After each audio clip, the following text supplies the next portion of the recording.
कार्यक्रम प्रसंग एक सवाल अनेकको आजको श्रृङ्खलामा यहाँहरूलाई हार्दिक स्वागत अभिवादन गर्दछु। म एलपी शर्मा। दर्शकवृन्द, यस पुष 10 र 11 गतेको 2 दिनको जुन राजनीतिक उहापोह छ, यसले सत्ता राजनीतिमा 360 डिग्रीको बदलाव ल्याएको छ। 5 दलीय सत्ता गठबन्धनको नेतृत्व गरिराखेको नेपाली कांग्रेस एक प्रतिपक्षको भूमिकामा धकेलिन पुगेको छ भनेदेखि दोस्रो ठुलो दल एमालेको अगुवाईमा तेस्रो ठुलो दल भनौँ माओवादी केन्द्रका अध्यक्ष प्रचण्डको नेतृत्वमा नयाँ सरकार गठन हुन पुग्यो। अब यो नयाँ सरकार गठन हुने त एउटा कुरा थियो, तर पनि 3 महिना अगाडि पार्टी गठन गरेर त्यसपछि चुनावमा होमिएको एक राष्ट्रिय स्वतन्त्र पार्टीले मङ्सिर 4 को निर्वाचनमा 20 सिट ल्याएर त्यही क्षमतासहित सङ्घीय संसदमा प्रवेश गर्यो। त्यो त एउटा कुरा थियो, तर फेरि नयाँ बनेको सरकारमा पनि आफूले मागेको मन्त्रालय उप प्रधानमन्त्री सहित गृह मन्त्रालयको जिम्मेवारी प्राप्त गरिराखेको अवस्था स्थिति छ।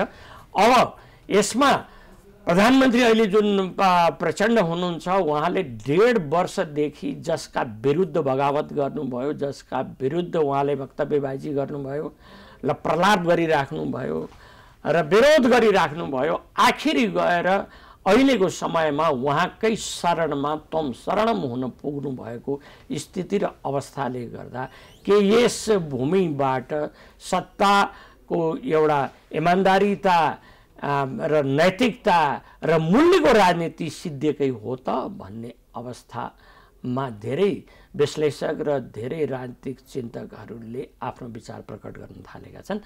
आज हामी यसै विषयलाई केन्द्रमा राख्छौँ र एक विशिष्ट अतिथि डाक्टर सुरेन्द्र झालाई हामीले आज चाहिँ स्टुडियोमा पाएका छौँ।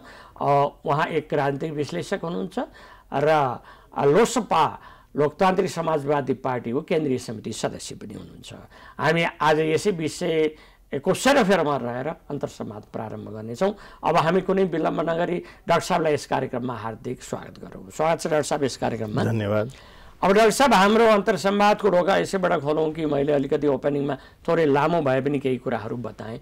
यो नेपाल भूमिबाट मूल्यको राजनीति चाहिँ पुरा सिद्धिएको हो कि क्या हो, जसका विरुद्ध 1.5 वर्षदेखि बगावत गरियो, बोल्दै हिँडियो र यस्तो भयो उस्तो भयो भनियो, आखिर त 1.5 वर्ष पछि गएर उनीको ढोका र शरणमा पुगेर ल मलाई जे दिन्छ देऊ भन्नुपर्ने स्थिति भएपछि त मूल्य त केही रहँदै रहेन नि।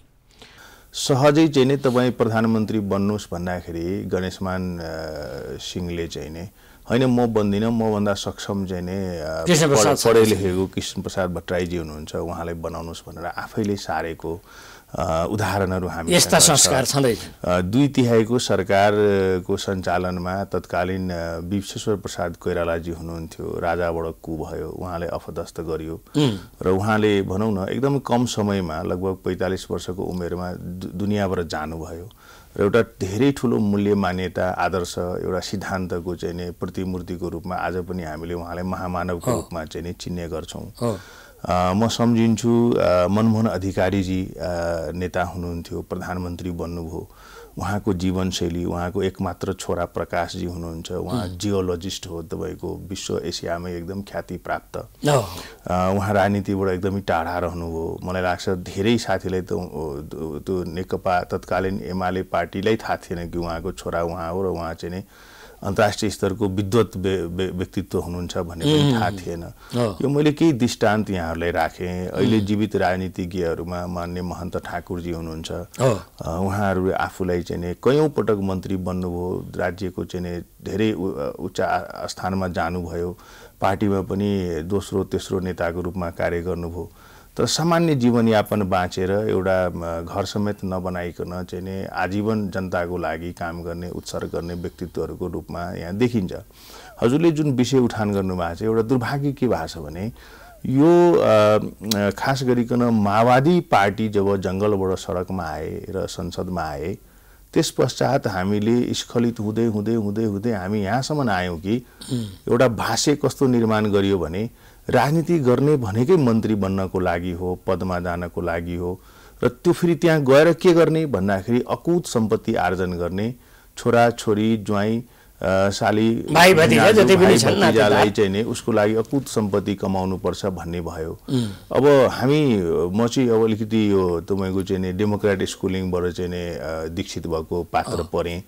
त्यति बेला हाम्रो नेताहरूले भन्नुहुन्थ्यो, म सम्झिन्छु कृष्णप्रसाद भट्टराईले भन्नुहुन्थ्यो यो कम्युनिस्टहरू भनेको चाहिँ मलेच्छ हो, यो कतिखेर के गर्छ ठेगान हुँदैन भन्ने कुरा चाहिँ नि उहाँले गर्नुहुन्थ्यो हामीसँग चाहिँ नि। म त्यति बेला नेपाल विद्यार्थी सङ्घमा हुँदाखेरि म सम्झिन्छु पिके क्याम्पसमा एउटा प्रोग्राममै उहाँले हामीलाई भन्दै गर्दाखेरिको मैले एउटा स्मरण गरेँ।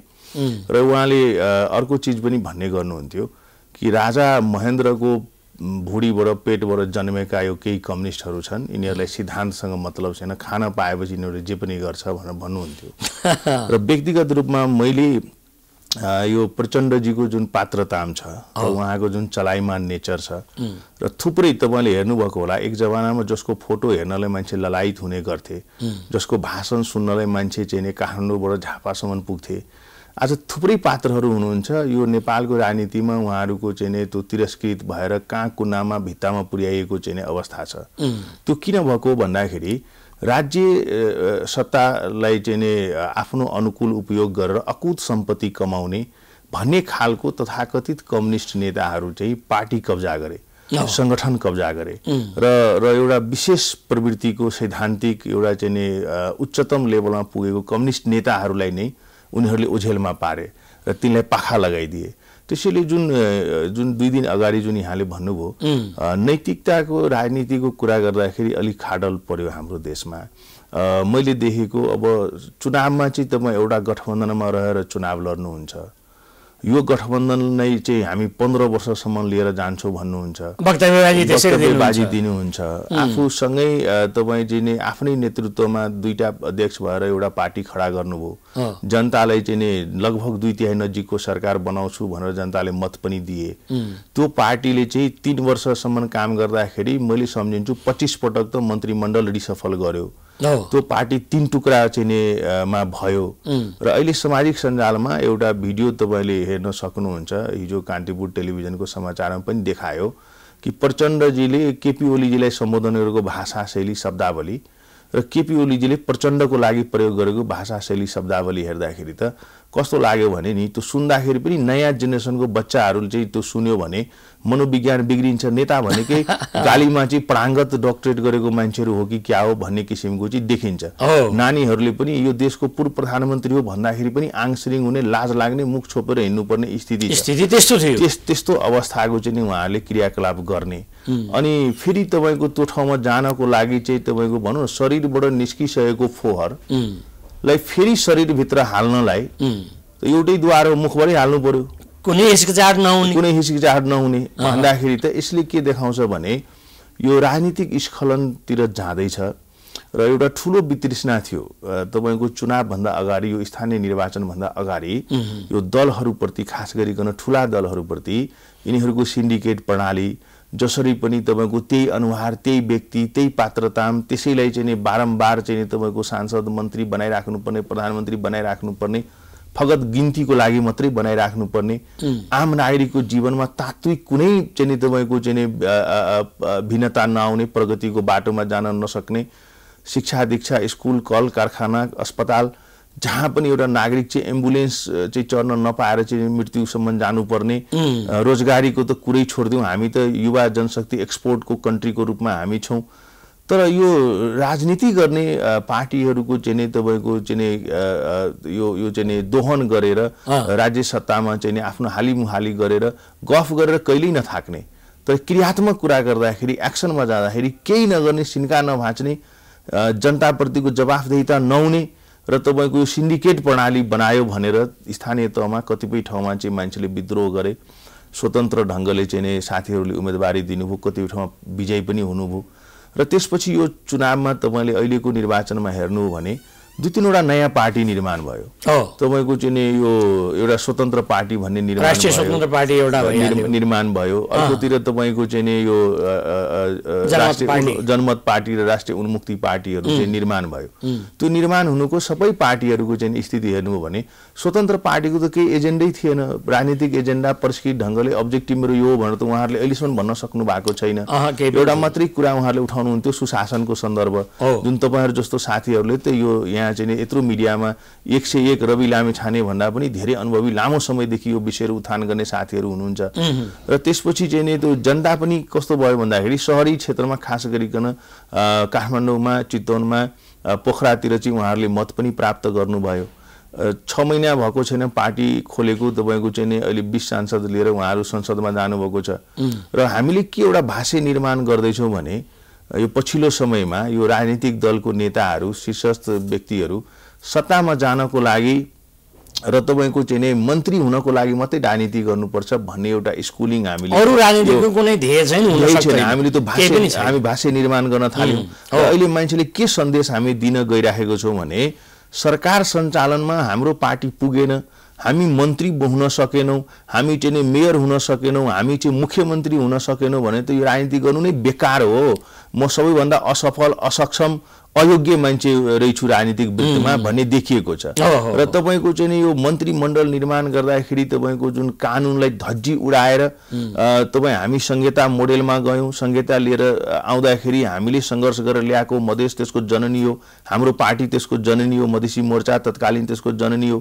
तर अवस्था के भइदियो भने तपाईँको प्रदेशहरूमा 3-3 पटक मुख्यमन्त्री परिवर्तन गर्ने, 7वटा भन्दा बढी चाहिँ मन्त्रालय नहुने किसिमको एउटा अध्ययनले चाहिँ प्रतिवेदन बुझाएको थियो।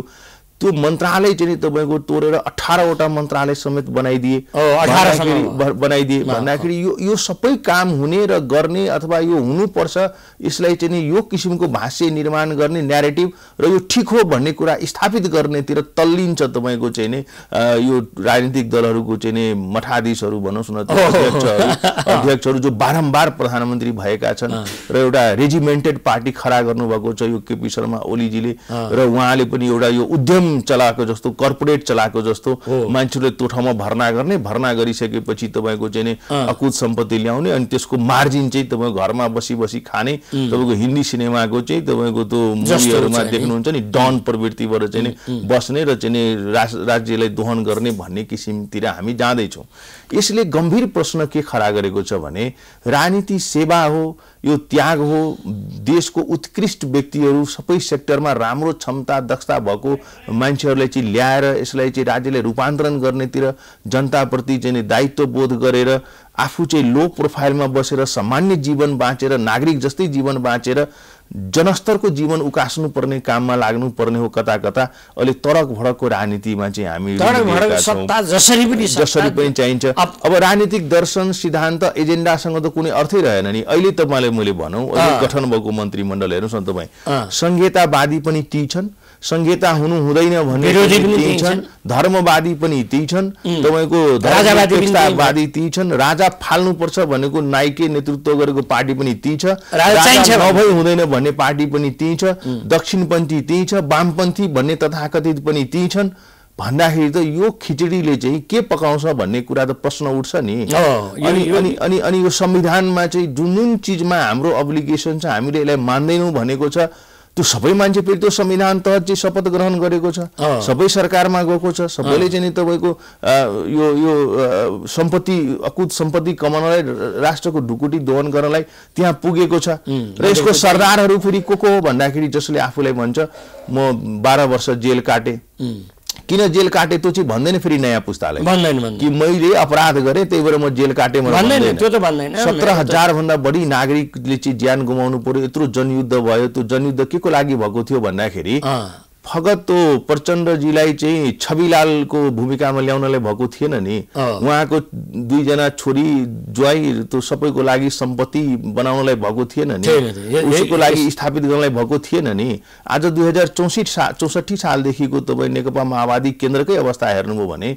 सङ्कुचन हुँदै हुँदै अब त यस्तो अवस्थामा आइसक्यो, या त फेरि त्यो विलयको परिस्थितिमा जानु पर्यो। 121 सिट 2064 मा जितेको माओवादी अहिले आएर अब हेर्नुहोस् न, अब यो फेरि हामी यो जुन प्रकारको थालनी भएको छ यो हामी चुनौतीहरूको चाङमा चाहिँ उहाँ बस्नु भएको छ र आफूलाई चाहिँ नि चतुर खेलाडी भनेर चाहिँ उहाँले लागेको होला तर निकै ठुलो भाषमा पस्नुभयो जस्तो लाग्छ मलाई र उहाँ चाहिँ त्यो उहाँकै उहाँ त्यो संगठनमा पनि हामीसँगै काम गरेको साथीहरू उहाँहरूको मनोविज्ञान लेखाइ पढाइ त्यो वितृष्णा हेर्छु उहाँहरू पनि बडा चिन्तित हुनुहुन्छ कि हामी के को लागि आखिरमा यत्रो ठुलो जनयुद्ध गर्यौं यत्रो उहाँबाट त मान्छेले धेरै अपेक्षा राखेको छ तपाई हामीले पनि अपेक्षा राख्यौं तर अहिले के देखिएको छ भने उहाँ त जसरी पनि सम्पत्ति आर्जन गर्ने छोरीको लागि बुहारीको लागि नातिको लागि सत्ता जुनसुकै हालत र अवस्थामा चाहियो फेरि सत्ता पनि के को लागि भन्दाखेरि पूर्व राजाहरू जसरी जीवन बाँच्थे त्यो भन्दा अझ विलासी हुनको भन्दाखेरि त यो प्रश्नहरू त उठेको छ त्यसैले यो दुर्भाग्यपूर्ण अवस्था छ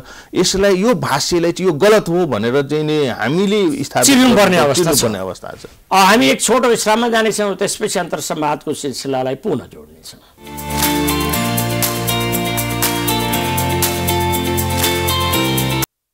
कार्यक्रममा डाक्टर साहबलाई पुनः स्वागत छ धन्यवाद अब डाक्टर साहब एउटा राजनीतिमा अलिकति पनि चासो राख्ने मान्छेहरूले चाहिँ नि के भन्छन् भनेदेखि एउटा 3 महिनामा पार्टी गठन गरेर चुनावमा जाँदाखेरि 20 सिट ल्याएको त एउटा कुरा भयो त्यसपछि पनि गएर चाहिँ नि सरकारमा जाँदाखेरि पनि मलाई यही मन्त्रालय नभई हुन्न गृह मन्त्रालय नभइकन मलाई हुँदैन भन्नुको पछाडी चाहिँ नि काम गरेर देखाउनुको लागि गृह मन्त्रालय जतिको ठुलो कुनै छैन भनेर हो अथवा उहाँको माथि जुन झुन्डिरहेको चाहिँ सोर्ड अफ डेमोक्रेसी भनौँ न एक किसिमले चाहिँ तरबार जुन झुन्डिराखेको छ त्यो तरबारलाई नि निकाल बाहर गर्नको लागि हो भन्ने कुरामा चाहिँ मानिसहरू निकै चर्चा परिचर्चा गर्छन् यो स्थिति के हो खासमा भन्नुहुन्छ भने मैले बुझेको जसरी म टाढाबाट अब्जर्भ गर्दैछु राष्ट्रिय स्वतन्त्र पार्टीलाई सरकार सञ्चालनमा भूमिकामा चाहिँ जनताले पठाएको जस्तो चाहिँ मलाई लाग्दैन त्यो सिट संख्याको अवस्था हेर्दाखेरि पनि र मैले भने नि 6 महिना पनि भएको छैन पार्टी दर्ता गरेको र त्यसपछि उहाँहरूले जुन एउटा जनमत पाउनु भयो त्यो जनताले अपार अपेक्षा राखेर उहाँलाई मत दिएको प्रतिपक्षमै बसेर चाहिँ आफ्नो आवाज उठाउनु खासमा 35 वर्ष मुनिको चाहिँ नि नागरिकहरूको चाहिँ झुकाउ त्यहाँ थियो र उनीहरूले यो मत किन दियो भने तपाईहरु खबरदारी गर्नुस् है सुशासनको सवालमा जनताले सचेत बनाउनुस् है र तपाईहरुले चाहिँ भएको सरकारसँग चाहिँ जन अपेक्षित अनुसारले सर्भिस डेलिभरी गराउनुस् भनेर चाहिँ प्रेसरको भूमिकामा चाहिँ काम गर्नलाई भनेको थियो र राष्ट्रको विपक्षमा हुने कुनै पनि निर्णयलाई तपाईहरुले चाहिँ हुन नदिनुस् र स्वीकार नगर्नुस् भनेर दिएको थियो तर यो के भयो भन्दाखेरि मैले भने नि उहाँको चाहिँ नि यो रविजीको कुरा गर्दाखेरि उहाँ मिडियामा हुनुहुन्थ्यो अब धेरै साथीहरु उहाँ भन्दा गम्भीर र धेरै अध्ययनशील विद्वत साथीहरु पनि वर्षौंदेखि मिडियामा चाहिँ नि स्थापित व्यक्तित्व ज्यान लगाइराख्नु भएको छ र उहाँहरुको जीवनशैली फेरि सामान्य नागरिक भन्दा केही भिन्न छैन तर रविजी यस्तो पात्र हो उहाँ अमेरिका जानुभयो उहाँको चाहिँ त्यो पारिवारिक जीवन त्यो दाम्पत्य जीवनमा पनि प्रश्न उठेको छ त्यहाँ पनि समस्या भयो हैन एक जनासँग होइन कि धेरै जनासँग उहाँको कुराहरू आयो र एकदम महत्त्वकांक्षी व्यक्तिको रूपमा उहाँ हुनुहुन्छ उहाँको नागरिकता विवाद छदै थियो त्यसपछि उहाँले जुन ढंगले सरकारमा गएर मलाई चाहिँ यही मन्त्रालय चाहिन्छ भन्दाखेरि त मान्छेले के भयो भने नि अब मैले भने नि मिडिया सेक्टरमा काम गर्ने युवा दौतरी साथीहरुले के भयो भने यो त बडा सजिलो रहेछ मान्छेले चाहिँ सवाल सोधेकै अर्थमा चाहिँ पार्टी खोल्ने रहेछ त्यसपछि त गृह मन्त्री अर्थमन्त्री उपप्रधानमन्त्री आकर्षण त यहाँ छ भन्ने एउटा सन्देश त्यहाँ गइराखेको छ तर सवाल के हो भने उहाँ आफै विवादित भइसकेपछि उहाँले यो म लिन्न भन्नु पर्थ्यो यो केस चाहिँ नि फैसला होस् रफा दफा होस् त्यसपछि म यहाँ आउँछु भन्न सक्नु पर्दथ्यो हैन अर्को यो महत्त्वाकांक्षाको चाहिँ नि त्यो उहाँको चाहिँ उच्चतम सीमालाई त्यसले चाहिँ इन्डिकेट गर्छ त्यहाँ काम धेरै गर्न सक्छु भन्ने भन्दा पनि काम गर्ने त अन्य थुप्रै मन्त्रालय छ नि काम गर्नलाई चाहिँ उहाँ चाहिँ त्यो सबैमा जनताकै काम गर्नु महत्त्वाकांक्षा कहाँसम्म जान्छ भन्ने कुरोको यो सुरुवात प्रस्थान बिन्दु हो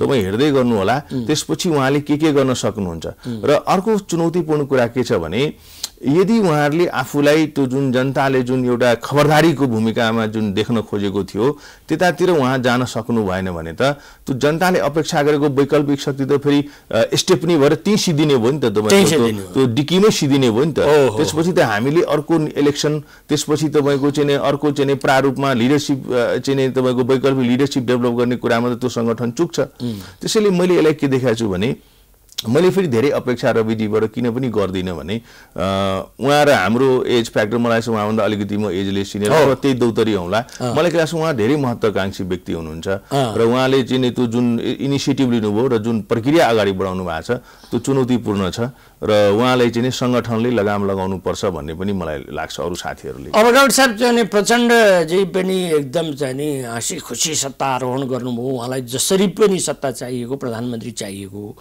अब हेर्दाखेरि 7-7वटा पार्टीहरूलाई चाहिँ आफ्नो बग्गीमा लिएर हिँड्नु भएको छ, बग्गी सवार भइरहेछ 7 पार्टीको। 8वटा मन्त्रीमण्डलमा 8 सदस्यीय मन्त्रीमण्डलमा 3 जना त उप प्रधानमन्त्री छन्, 25 पुग्ने हो भने लगभग 7-8 जना त उप प्रधानमन्त्री हुने स्थिति अवस्था छ।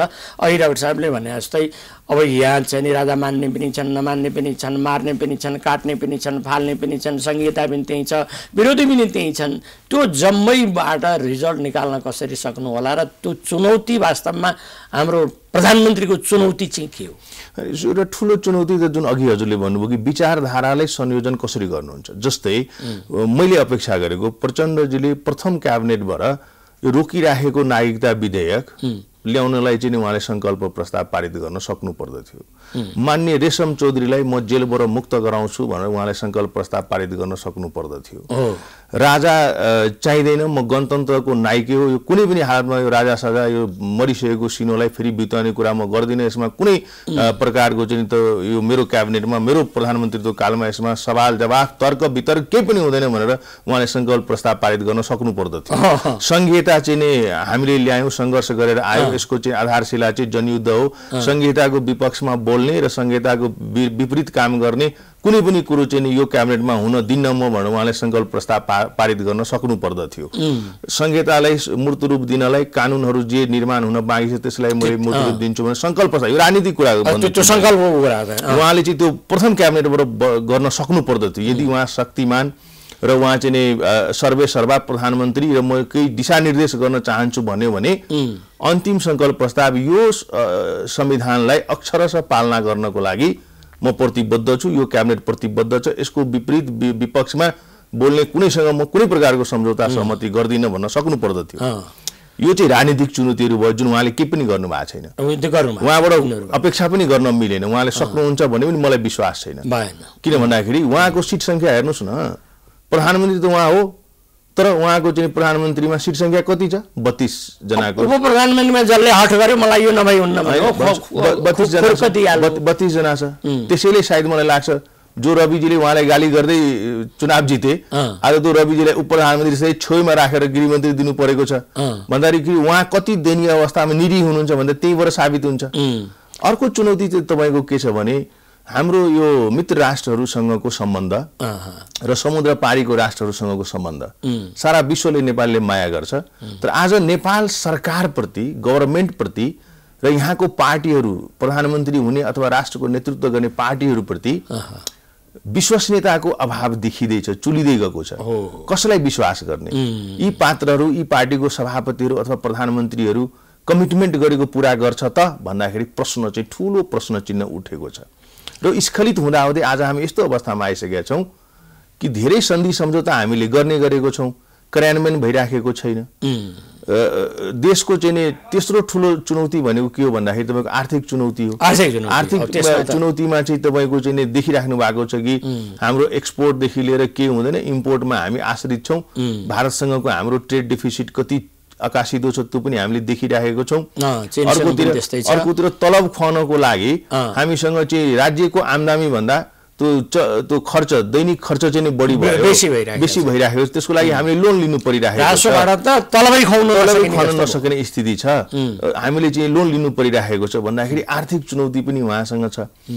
चौथो सबैभन्दा ठुलो चुनौती के छ भने भू राजनीति अवस्था नबुझ्दाखेरि अन्तर्राष्ट्रिय जुन ग्लोबल रेसिसन हुँदैछ तपाईँको आर्थिक, त्यसमा चाहिँ हामीले नेपालको भूमिका के हुन्छ, नेपाल कसरी आफूलाई त्यसमा सेभ गर्न सक्छ भन्दाखेरि त्यो एउटा ठुलो चुनौती छ उहाँसँग। त्यसलाई कसरी कभरअप गर्न सक्नुहुन्छ? अब डाक्टर साहब एउटा चाहिँ हामी कार्यक्रमको बिल्कुलै अन्तमा पुगिसकेका छौँ। अब लोसपा आको धारणा के छ त? अब लोकसभा पनि फेरि उही सरकारमै जाने मनस्थिति बनाएर बस्छ अथवा के गर्छ? होइन, यस्तो छ, यो चुनावमा हामीले संगठन नयाँ दल दर्ता गर्यौँ, तपाईँहरूलाई थाहा छ। हामीले चुनावलाई उपयोग गर्नलाई जुन मिनिमम कुराहरू, प्राविधिक कुराहरू गर्नुपर्छ त्यो हामीले गर्न सकेनौँ र हाम्रो मत पनि खुम्चियो। हामीले मत माग्नलाई उम्मेदवारी नै नदिएपछि कोही एउटा अवस्था आयो, खुम्चिने हो। र अहिले जे जति हामी छौँ, हाम्रो भूमिका चाहिँ संसदमा आफ्नो एजेन्डाप्रति वफादार रहेर त्यसलाई घचघचाउने जोसुकै प्रधानमन्त्री बन्नु भएछ उहाँसँग चाहिँ हाम्रो एजेन्डालाई उहाँले न्याय गर्नुहुन्छ भने उहाँसँग हाम्रो सहकार्य हुन्छ, न्याय गर्नुहुन्न भने उहाँसँग हाम्रो सहकार्य हुँदैन। हामी विपक्षमै बसेर आफ्नो काम गर्छौँ र यो गठबन्धनमा बसेर हामीले चुनाव लडेको हुनाले हाम्रो अन्तिमसम्म प्रयास के थियो भने यो गठबन्धनभित्रैबाट एउटा विकल्प चाहिँ बन्नुपर्छ, यहीँबाट आओस् भन्ने थियो। र यो सरकार निर्माणमा हामीसँग त्यस्तो सुझाव सल्लाह सहकार्यको लागि त्यो संवाद पनि भएन। मैले भने नि, जुन माधव नेपालको औँला समातेर यहाँसम्म आउनुभयो प्रचण्ड, तिनलाई त नसोधिकन तपाईँको अब अहिले माधव नेपालको स्थिति कस्तो छ तपाईँले देखिराख्नु भएको छ। र म त के अपेक्षा गर्छु भने माधव नेपालजी एउटा निष्ठाको राजनीतिलाई निरन्तरता दिनुहुन्छ भन्ने अपेक्षा हामी गर्छौँ। र लोकसभाले पनि आफ्नो एजेन्डामा चाहिँ प्रतिबद्ध भएर प्रदेशमा पनि हामी जहाँ जहाँनिर चाहिँ हामीले मान्य साथीहरू हुनुहुन्छ संसदमा आफ्नो भूमिका निर्वाह गर्नुहुन्छ, संघीय संसदमा पनि हामी भूमिका निर्वाह गर्छौँ र हाम्रो पार्टीको चाहिँ आन्तरिक संगठन सुदृढीकरणमा हामी बढी विशेष भूमिका र त्यतापट्टि लाग्छौँ। हजुर, हस् त डाक्टर साहब, अब अधिक व्यस्तका बीच प्रदान गर्नुभएको समय र संवादको लागि मेरो व्यक्तिगत र टिमको तर्फबाट हार्दिक धन्यवाद। विचार राख्ने अवसर दिनुभयो, धन्यवाद। हस् त दर्शकवृन्द, आज हामी डाक्टर सुरेन्द्र झासँग बसेर हामीले कुराकानी गऱ्यौँ कि सरकारमा जान र सत्ता आरोहणको लागि देखिने जुन हतारो हो, यो हतारोले के रिजल्ट दिन्छ भन्ने कुरा पनि आयो। जसरी राष्ट्रिय स्वतन्त्र पार्टीले गृह मन्त्रालय नै नभए नहुने र उप प्रधान नभए नहुने भन्ने कुरा काम देखाउन, आम मान्छेले देख्ने गरी काम देखाउन खोजेको हो अथवा त्यसका कुत्सित भित्रका केही निहित स्वार्थहरू छन्, त्यो त आउँदो दिनमा प्रकट भएरै जाला र सबैलाई थाहा हुने नै छ। र आशा गरौँ यो कि गृह मन्त्रालयमा पसेर उहाँले दुनियाँले देख्ने गरी कुनै चेन्ज चाहिँ ल्याउनुहुनेछ भन्ने पनि हामी कामना गर्दछौँ। अब फेरि अर्को एपिसोडमा अर्कै व्यक्तिसँग अर्कै प्रसङ्गमा आउने बाचा गर्दै यस कार्यक्रम यही बिटमा चाहिँ प्राइम टाइम टेलिभिजन हेर्दै गर्नुहुनेछ। हस्त नमस्कार।